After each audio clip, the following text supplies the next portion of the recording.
Good morning students. तो अभी तक हम लोग नंबर सिस्टम में कुछ चीजें पढ़ चुके थे, नॉर्मल बेसिक चीजें पढ़ चुके थे, क्या क्या होता है और उसके टाइप्स क्या होते हैं। ठीक है, अब हम लोग स्टार्ट करेंगे कुछ रिप्रेजेंटेशन का कि अगर आपके रेशनल नंबर की बात हो चुकी थी, अगर दो नंबर्स के बीच में रेशनल नंबर निकालना हो, एक या एक से अधिक, मोर देन वन, ठीक है, तो उसको कैसे निकालते थे उसका भी ट्रिक बताया था, उसका भी आपको सॉल्यूशन दिया था। अब हम लोग स्टार्ट करते हैं क्या कि अगर हमारे पास जैसे √2 है, √3 है, √5 है, ये सारे कैसे नंबर हैं? Irrational number. मैंने बताया था ना कि इर्रेशनल नंबर अगर रूट में देखा जाएगा तो जो परफेक्ट स्क्वायर होते हैं वो इर्रेशनल नंबर नहीं होते हैं, बट जो परफेक्ट स्क्वायर नहीं होते हैं वो रेशनल नंबर होते हैं। तो जैसे √2 हो गया, आपको एग्जाम में आ गया कि जैसे मान लो आ गया क्वेश्चन कि रिप्रेजेंट ठीक √2 on number line, √2 on number line. √2 को नंबर लाइन पे रिप्रेजेंट करने का तरीका क्या होगा ये हम लोग को देखना है। बहुत आसान तरीका है, कोई दिक्कत नहीं है। सबसे पहले देखिए, आप, मेरे पास इतना बड़ा स्केल नहीं है या मैं स्केल वगैरह से नहीं बना रहा हूं, आप स्केल से ही यूज करिएगा, आप प्रोटेक्टर वगैरह का यूज करिएगा, सॉरी आप किसका, स्केल और कंपास का यूज करिएगा, ठीक है, बिना उसके आप मत बनाइएगा। तो एक लाइन मैंने बना ली, ठीक है, अब एक लाइन मैंने बना ली है। अब इस लाइन पे मैं कुछ नंबरिंग कर दे रहा हूं। सबसे पहले 0 रखूंगा, ठीक, और कोई नंबरिंग नहीं कर रहा हूं, 0 रख दे रहा हूं। अब मुझे √2 को रिप्रेजेंट करना है। एकदम ध्यान से देखना, बहुत आसान है, एक सीख जाओगे अपने आप सारी चीजें होते रहेंगी, आसान है और एग्जाम में ये आता है, पक्का एक क्वेश्चन इससे आएगा, डेफिनेटली आना है। तो ध्यान से देखो कि यहाँ पे 0 हो गया, यहाँ पे मैंने क्या कर दिया, यहां से मैंने एक यूनिट डिस्टेंस ले ली। अब वो एक यूनिट में बोल रहा हूं, एक यूनिट यानी मीटर भी हो सकता है, सेंटीमीटर भी हो सकता है, मिलीमीटर भी हो सकता है, कुछ भी हो सकता है, लेकिन मैंने उसको इसलिए यूनिट बोला कि एक यूनिट की डिस्टेंस ले ली।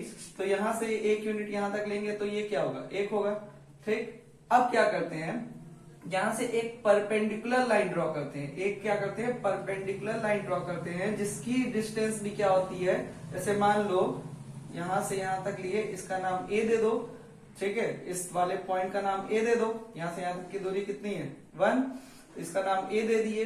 अब यहाँ इसका नाम क्या दे दिए, बी दे दिए। तो जो हम लोग ए बी लाइन बना रहे हैं वो ओए के बराबर रख रहे हैं और उसकी भी वैल्यू कितनी हो गई, 1 हो गई, उसकी वैल्यू कितनी हो गई, 1 हो गई, ठीक है।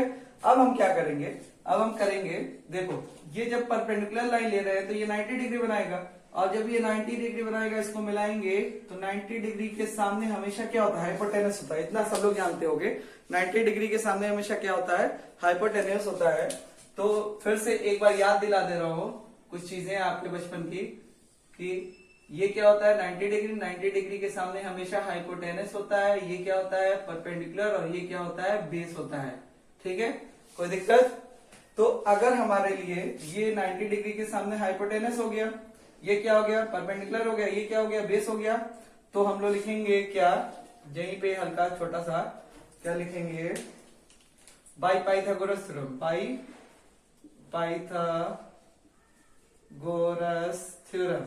पाइथागोरस थ्योरम से हम लोग क्या लिख सकते हैं, पाइथागोरस थ्योरम से हम लोग लिख सकते हैं कि हाइपोटेनस का स्क्वायर बाई किसके बराबर होता है, परपेंडिकुलर के स्क्वायर प्लस बेस के स्क्वायर। हाइपोटेनस का जो स्क्वायर होता है वो परपेंडिकुलर के स्क्वायर प्लस क्या होता है, बेस के स्क्वायर के बराबर होता है। तो हाइपोटेनस की वैल्यू हम लोग को निकालनी है, इजी है। परपेंडिकुलर कितना है, 1 है, 1 का स्क्वायर, बेस कितना है, 1, 1 का स्क्वायर, बोर्ड पे आ रहा है, हाँ आ रहा है, एच स्क्वायर इक्वल टू 1 का स्क्वायर 1, 1 का स्क्वायर 1, 1 1 हो गया। तो अगर मैं इसको आगे सॉल्व करता हूं, देखो इधर लिख दे रहा हूं, आप उसी लाइन में लिखना, 1 1 कितना हो गया, 2 हो गया। तो h की वैल्यू ये इधर जाएगा तो √2 हो जाएगा, कितना हो जाएगा, स्क्वायर जब दूसरे साइड जाता है तो क्या हो जाता है, √रूट में आ जाता है। तो h की वैल्यू जो हो गई वो हाइपोटेनस के लिए √2 आ गई, ठीक है। तो ये हमारे पास √2 दिख गया कि √2 हमारे पास ऐसा यहाँ पे आ रहा है। अब इसका रिप्रेजेंटेशन कैसे करेंगे, यहाँ पे आप क्या रखोगे, बोलो, कंपास रखोगे, और कंपास का जो पॉइंट है यहाँ पे रखोगे, उसमें पेंसिल या पेन जो भी लगाओगे उसको यहाँ रखोगे, और यहाँ से तुम क्या करोगे, एक आर्क बना दोगे, ठीक। तो ये जो आर्क जहां पे भी आएगा वो क्या दिखाएगा, √2 को दिखाएगा, किसको दिखाएगा, √2 को दिखाएगा। समझ में आया? देखो क्या किए, यहाँ पे कंपास रखे और कंपास के बाद यहाँ पे जैसे मान लो ये कंपास है, ठीक है, इस तरह से होता है। तो कंपास का जो नोक होता है, जो पॉइंट होता है, वो यहाँ पे रखोगे और पेंसिल की नोक यहाँ रखोगे। तो ऐसे जब बनाओगे तो ये वाला ही आएगा और इसे क्या बोलेंगे, √2। कोई दिक्कत? समझ में आया? ठीक है, इसको नोट करो, फिर आगे बताओ कैसे होगा। इसको नोट करो। अब मैं कई सारों को एक साथ स्टार्ट कर रहा हूं, पॉज करके नोट करिए आप। कई सारे को एक साथ बता रहा हूं ताकि आपका और भी डाउट क्या हो जाए, क्लियर हो जाए। जैसे मैं √2 भी एक साथ उस पे बनाऊंगा, √3 भी बनाऊंगा, √5 भी बनाऊंगा। देखना कैसे बना रहा हूं, ध्यान देना। अब मुझे एक बड़ा फिगर बनाना पड़ेगा। एक बड़ा फिगर मैं बनाया, चलो यहां मैंने लिख लिया 0, ठीक। अब यहां से मैंने एक यूनिट डिस्टेंस ली और यहां से भी एक यूनिट डिस्टेंस ली, ठीक है। थोड़ा सा छोटा कर दो, मेरे पास मेजरमेंट का साधन नहीं है, सोर्स नहीं है, इसलिए मेरा फिगर थोड़ा सा टेढ़ा मेढ़ा दिख सकता है। वैसे पूरी कोशिश रहेगी, नहीं दिखेगा। और यहाँ पे A लिख दो, यहाँ पे B लिख दो, ठीक है। चलो इसको बनाना है तो यहाँ पे B नहीं लिखते हैं। चलो पहले देखो यहाँ से। अब ये क्या था 1, ये क्या था 1, ठीक। ये क्या हो जाएगा √2, ठीक, जैसे पहला वाला किए थे। और जब हम लोग इसको क्या किए थे, अब चलो इसमें और आगे बढ़ते हैं, देखना ध्यान से। अब मुझे √2 तो दिखा दिए थे हम लोग, √3 दिखाना है। √3 दिखाने के लिए हम लोग क्या करेंगे, फिर से यहां से मैं फिर से क्या करूंगा, 1 यूनिट का डिस्टेंस लूंगा। कितने का लूंगा, 1 यूनिट का फिर से डिस्टेंस लूंगा, ठीक है। अच्छा ये कितना है √2, ध्यान दो, ये तो परपेंडिकुलर बनाएगा, ये कितना बनाएगा, परपेंडिकुलर बनाएगा। इसको मिला दो, इसको मिला दो। अब तुमको दिख रहा होगा तो तिरछा फिगर, लेकिन वाकई में ये परपेंडिकुलर ही है। तो ये कितना है 1, ठीक। ये कितना है √2। फिर हम लोग हाइपोटेनस का स्क्वायर इक्वल टू परपेंडिकुलर का स्क्वायर प्लस बेस का स्क्वायर लगाएंगे। तो हाइपोटेनस का स्क्वायर परपेंडिकुलर कितना हो गया 1 का स्क्वायर 1 और बेस कितना √2 का स्क्वायर 2। तो h स्क्वायर बराबर 3। तो h की वैल्यू कितनी आ गई √3। तो ये वाली जो वैल्यू हो गई ये किसको दिखाने लगी, √3 को। ये वाली वैल्यू किसको दिखाने लगी, √3 को। फिर मुझे और आगे बनाना है, और आगे √5 बनाना है। मुझे क्या बनाना है, √5 भी बनाना है। तो फिर से मैं क्या करूंगा, एक 1 यूनिट का फिर से डिस्टेंस लूंगा, ठीक है, ठीक। 1 यूनिट डिस्टेंस ले लिए, ठीक है। अब 1 यूनिट डिस्टेंस लिए, फिर से इसको मिला दिए। तो देखो 1 का स्क्वायर 1, √3 का स्क्वायर 3। इसमें रखोगे 1 का स्क्वायर 1, √3 का स्क्वायर 3, ठीक। 3 और 1 कितना हुआ 4। तो h स्क्वायर बराबर जब 4 होगा तो h की वैल्यू क्या आएगी, 2 आएगी। तो ये कितना हो जाएगा 2। हमको तो √5 तक पहुंचना है ना। तो मैं फिर से क्या किया, फिर से 1 यूनिट की डिस्टेंस लिया, फिर से 1 यूनिट की डिस्टेंस लिया, ठीक है। 1 यूनिट की डिस्टेंस फिर से ले लो और उसके बाद इसको फिर से मिला दो, ठीक है। तो ये तो अपना परपेंडिकुलर चलता रहेगा, ठीक है। जब आप कंपास वगैरह यूज करके करोगे और अच्छे से चीज समझ में आएंगी। बस आपको तरीका बता दे रहा हूं कि घबराना मत। तो ये हो गया 1 का स्क्वायर 1, 2 का स्क्वायर 4, 4 और 1 5, ये आ जाएगा √5। अब इसको रिप्रेजेंटेशन कैसे करना है, देखो √2 सबसे पहले क्या किए, यहाँ पे कंपास पेंसिल और ऐसे बन गया, ठीक है। कंपास पेंसिल ऐसे बन गया, ठीक। कंपास पेंसिल ऐसे बन गया, ठीक है। कंपास पेंसिल, अब इसको हटा रहा हूं थोड़ी देर के लिए, ये ऐसे बन गया, ठीक है। देखो सुंदर लग रहा है फिगर। आप जब कंपास वगैरह से बनाओगे और अच्छे से चीजें आपको क्लियरिटी में दिखाई देंगी। और जब आप उसको स्केल से वैल्यू नापोगे तो आपको उतनी ही वैल्यू मिलेगी जितनी की आप बना रहे हो, ठीक है। तो हम लोग का ये पॉइंट क्लियर हो गया कि किसी भी इर्रेशनल नंबर जो कि अंडर रूट में परफेक्ट स्क्वायर नहीं होते हैं, उनको रिप्रेजेंट करने का जो तरीका होता है नंबर लाइन पे, वो कैसे होगा, किस तरह होगा, ये हम लोग को इजिली समझ में आ चुका है। यहाँ तक कोई दिक्कत है नहीं। इसको आराम से पेंसिल से पॉज करके नोट करके बनाइएगा और कंपास वगैरह का यूज करिएगा स्केल का, तो फिगर में और क्लियरिटी आएगी और अच्छे समझ में आएगा। बाकी अगर कोई डाउट होगा तो मुझसे जरूर पूछिएगा। चलिए इसको नोट करिए। लास्ट टॉपिक क्लियर हो गया, समझ में आ गया, प्रैक्टिस करिएगा, पूछिएगा कोई भी दिक्कत होगी तो। अब आ रहा है हमारे पास express in the form of P by Q. क्या चीज एक्सप्रेस करनी है, ये देखिए ध्यान से, इंपॉर्टेंट क्वेश्चन है, हमेशा आता है, हर साल आता है, तो इसलिए परेशान मत होइएगा। तो आपसे बोलेगा कि एक क्वेश्चन दे दिया, मैंने मान लिया एक कि 0.3 पे बार इसको किस फॉर्म में रिप्रेजेंट करना है, किस फॉर्म में एक्सप्रेस करना है, तो वो फॉर्म कौन सा है, पी बाई क्यू के फॉर्म में। ठीक है, अब ये समझिए ध्यान से, इसको अच्छे से समझना पड़ेगा कि 0.3 पे बार, ठीक है। अब देखो, चाहे ये ऐसा आ सकता है, चाहे कहीं पे ये ऐसा लिखा होगा, पॉइंट ही लिखा होगा, दोनों का मतलब एक ही होगा। दोनों का मतलब क्या होता है, जब भी किसी नंबर पे बार होता है, किसी नंबर पे ये डॉटेड रहता है, तो उसका मतलब होता है कि वो नंबर आपका बार बार रिपीट करेगा। कितनी बार रिपीट करेगा ये नहीं पता, कितनी बार रिपीट कर सकता है, आप पूरा बोर्ड भर सकते हो उससे। ठीक है, यानी अगर जैसे एक एग्जांपल ले लेते हैं, कितना 2/3 लेते हैं, 2/3 लेते हैं, एग्जांपल मैंने बताया भी था आपको, और 3 से 2 को डिवाइड करते हैं, 0, 3 6 18, फिर 0 नहीं बढ़ाएंगे, 3 6 18, ठीक है, फिर 2, फिर 3 6 0 बढ़ाएंगे, 3 6 18।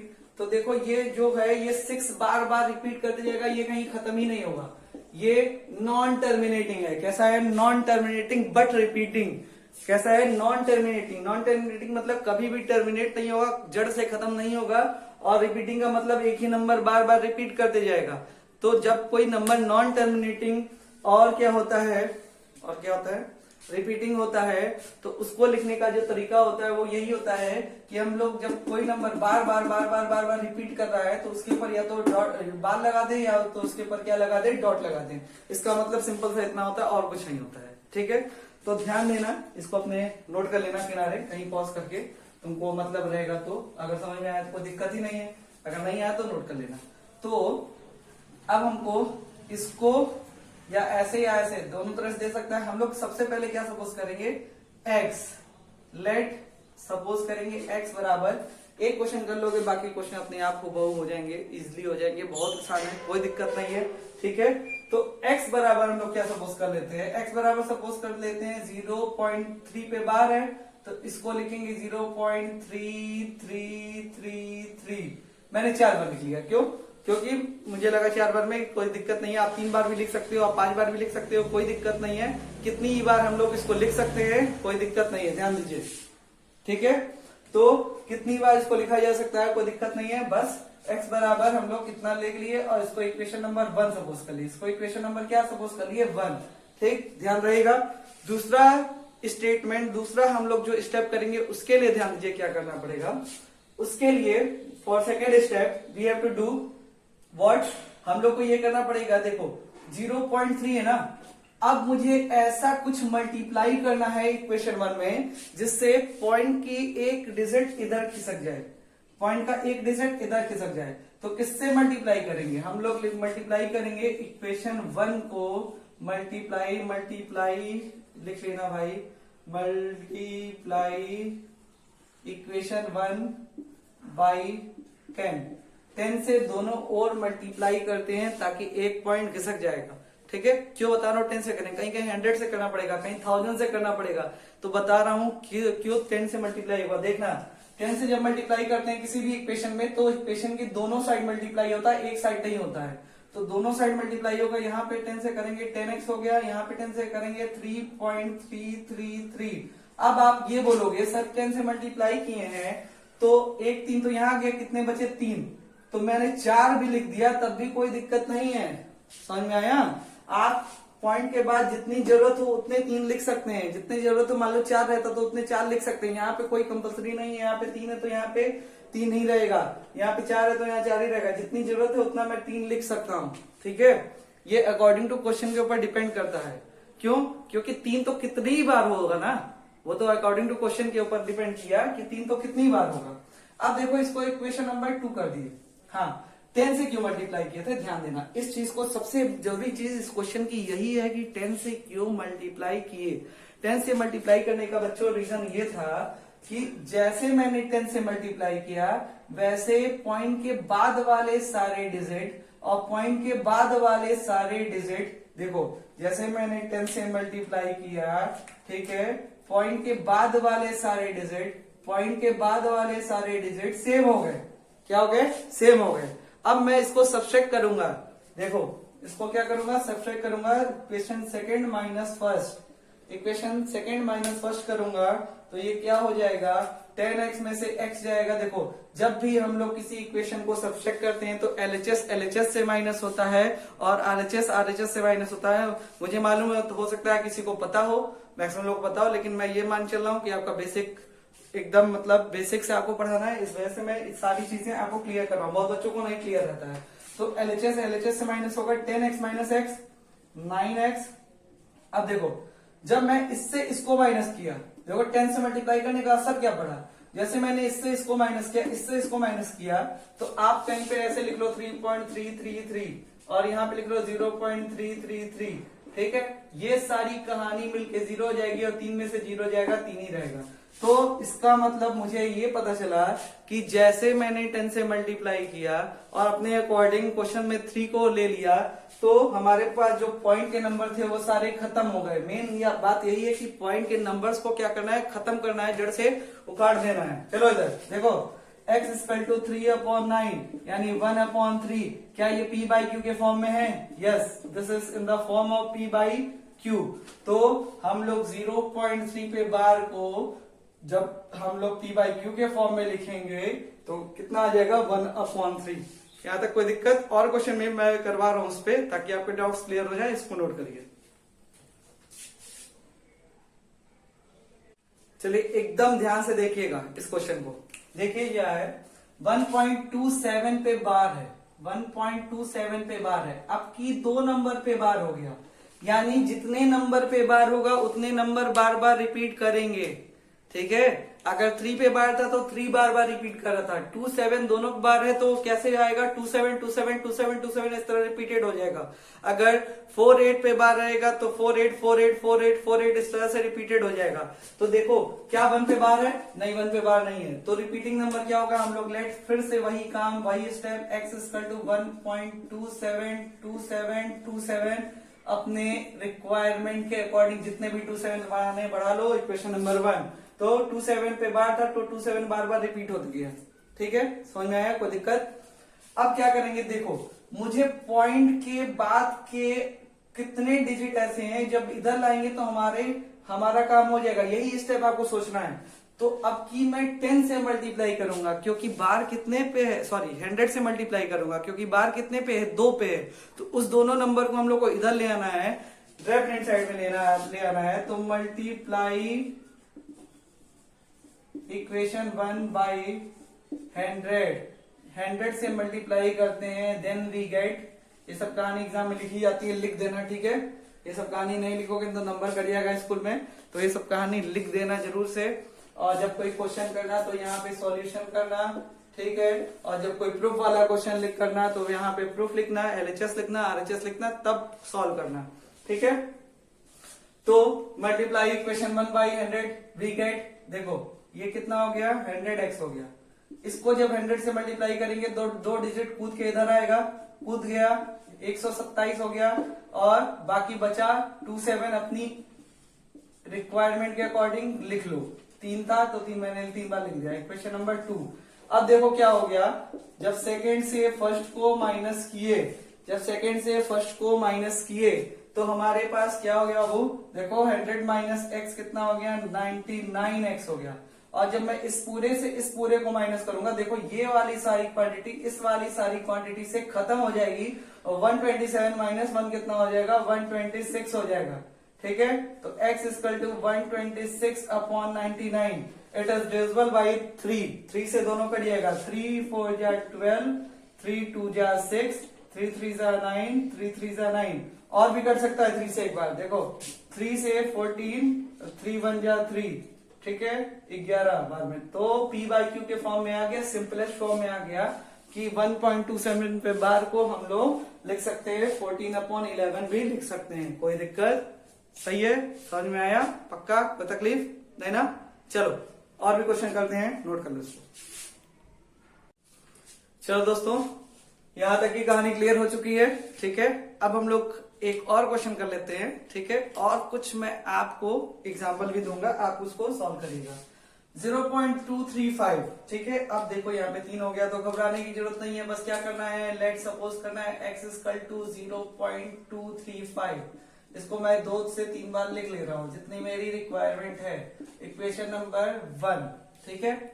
अच्छा ये बताओ कितने से मल्टीप्लाई करें कि हमारा कि कितने नंबर हैं, कितने नंबर पे बार था, 3 नंबर पे, तो कितने से मल्टीप्लाई करें हम, कितने से मल्टीप्लाई करेंगे, मल्टीप्लाई इक्वेशन 1, बार बार नहीं लिख रहा हूं, आप लिख लेना 100 नहीं 1000 से, क्योंकि 3 नंबर आने हैं।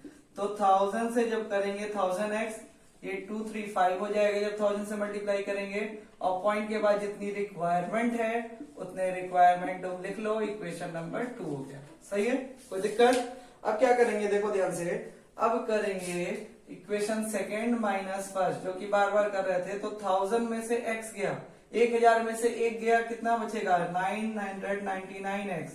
और इसको जब माइनस करोगे तो ये देखो बाद वाली चीजें कट गई, 235 माइनस 0 235, ठीक है। बचेगा x इक्वल टू 235 अपॉन 999, ठीक है। और ये कट होगा तो कट कर लेना, नहीं कट होगा तो एज इट इज छोड़ देना। क्लियर है, कोई दिक्कत? तो मैं आपको कुछ एग्जांपल्स दे रहा हूं, उसको घर पे जरूर ट्राई करिएगा, और अगर नहीं आता है तो मुझसे डाउट पूछिएगा, ठीक है, ताकि नेक्स्ट वीडियो जब बनेगा तो उसमें आप लोग के साथ डिस्कशन हो जाएगा कि सर ये क्वेश्चन नहीं आया था, तो मैं बता दूंगा, और जो भी इसके अलावा भी क्वेश्चन है वो भी पूछते रहिएगा, ठीक। तो एक क्वेश्चन मैं आपको दे रहा हूं होमवर्क में एक क्वेश्चन दे रहा हूं, क्वेश्चन नंबर 1 आपको रिप्रेजेंट करना है P by Q के फॉर्म में, और ये हो गया 0.83। देखो मैं केवल 3 पे बार लगाया हूं, याद रखना, अच्छा क्वेश्चन है, दिमाग लगाना, नहीं आएगा तो मैं हूं उसको बताने के लिए, लेकिन आपको याद रखना है। इक्वेशन दूसरा क्वेश्चन दे रहा हूं 0.001, और यहाँ पे किस पे बार हो गया, तीनों पे बार कर लो, ठीक है। फिर एक क्वेश्चन दे रहा हूं 0.008, अब इन दोनों पे बार कर लो। देखो जो जितने भी मैक्सिमम टाइप पॉसिबल संभव हो सकते हैं, जितनी भी पॉसिबिलिटीज हो सकती है उतने क्वेश्चन मैं करा दे रहा हूं, दिमाग में रखना, ठीक है। तो ये 3 क्वेश्चन और बाकी 3 क्वेश्चन हम लोग कर लिए हैं, ये 3 क्वेश्चन आपको लगाना है, नहीं आएगा पूछिएगा, अगर पूछोगे तभी मैं नेक्स्ट वीडियो में आपको बताऊंगा कि ये कैसे सॉल्व होता है, अदरवाइज मैं नहीं बताऊंगा। अगर कोई मुझसे डाउट नहीं पूछेगा तो पर्सनली आप मुझे पूछ सकते हो, ठीक है। तो जो ये तीनों डाउट मुझसे पूछ लीजिएगा, नहीं आएगा तो, और आ गया तो भी बताइएगा सर बहुत अच्छा है, आ चुका है, ठीक है। तो हम लोग इसके बाद के वीडियो में चर्चा करेंगे, अगर ये क्लियर हो जाता है तो हम लोग चर्चा करेंगे, किस पे करेंगे, कि 2 नंबर्स के बीच में रेशनल नंबर तो निकाल चुके, ठीक। अब चर्चा करेंगे 2 नंबर के बीच में इररेशनल नंबर कैसे निकालते हैं, इसका तरीका क्या होता है, इसका मेथड क्या होता है। We will discuss about this किस लेक्चर में, अपने आने वाले नेक्स्ट लेक्चर में, ठीक है। तब तक के लिए गाइस पढ़ते रहिए, थैंक यू क्लास।